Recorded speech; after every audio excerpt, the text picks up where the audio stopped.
రాజమౌళ కాదన్న రాకేంద్ర మౌళి. ఆ సన్నాసికి అవకాశం ఇస్తానన్న ముంటమోపి ఎవడ్రా? ఈజ్ ఆల్సో న్యూ నాన్న.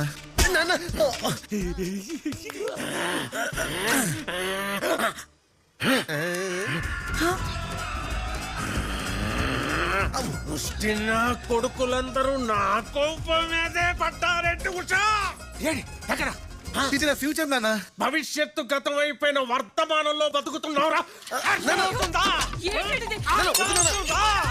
పొలిటిక్ గా ఉంది కానీ పొన్నిన సినిమా లాగా అర్థం కావట్లేదు నాన్న. ఇప్పుడు ఇప్పుడు అర్థమవుతుంది నీకు. ఇప్పుడు ఎప్పుడు నా లుంగి మీద నీ చేస్తా. పట్టుకో పట్టుకో పట్టుకో సరిగా పట్టుకో. ఇప్పుడు అర్థం